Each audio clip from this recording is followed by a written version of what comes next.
Hi, I'm Bryan Post. What do you do when you're in a grocery store and you're going down the aisle and your child asks you for something and you say no and they fall out in the middle of the aisle and start having this huge tantrum? Now, most parents are going to freak out a little bit because they're going to get embarrassed, number one. That's almost like the first thing that's going to hit your brain and hit your body is some sense of shame.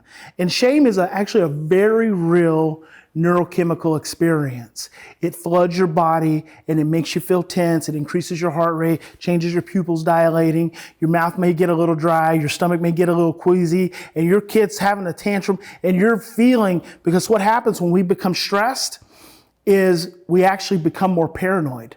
So you feel like eyes are on you, like everyone's looking at you, even though more times than not, they're going on about their day.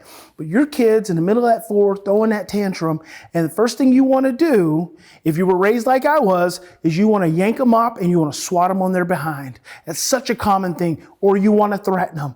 And have you ever thought, does that ever really work? Does that ever really just help your child stop doing what they're doing? Let me give you a suggestion. What if the next time you're in the grocery store and you tell your child, well, let's do this. I like to back up. What if before you go in the grocery store, you tell your child you know that they're going to see a lot of great things and they're probably going to want something, but you're not there for those things. You make a list and say, we're only here for these things. Do you want to talk about the things on this list? Are you sure? We can have a conversation about them.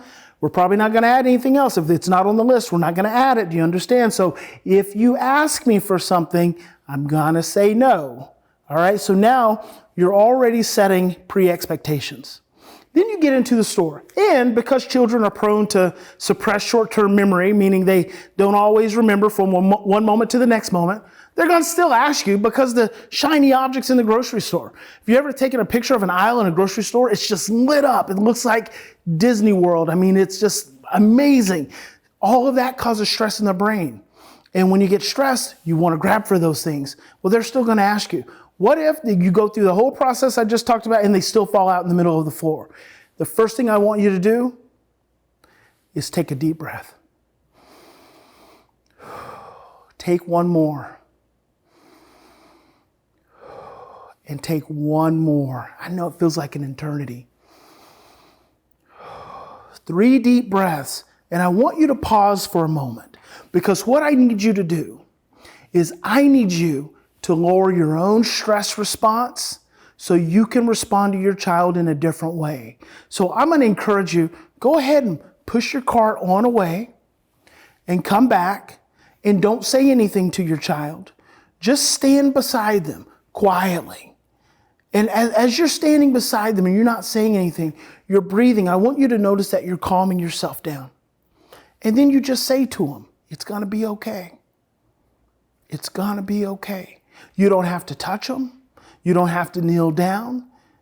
You don't even have to look at them. You could actually look away and just say, it's going to be okay. And take a few steps forward and wait and say, it's going to be okay. Take a few more steps forward.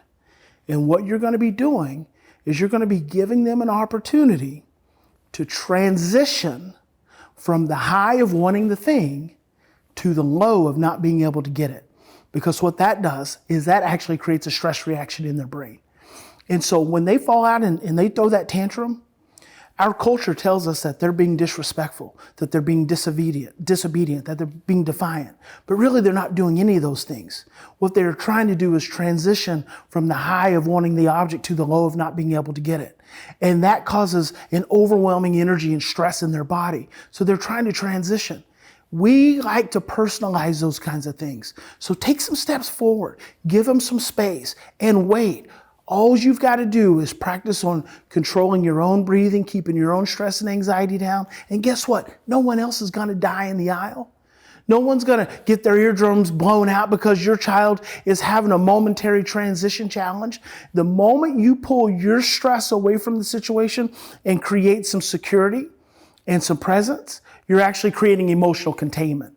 And you're going to notice in a really quick period of time, your child makes the transition, looks at you, they'll still be sad, they're going to get up, they're going to walk towards you, And when they do that, I want you to give them a little pat. Pull them in, give them a little comfort, tell them they're going to be okay.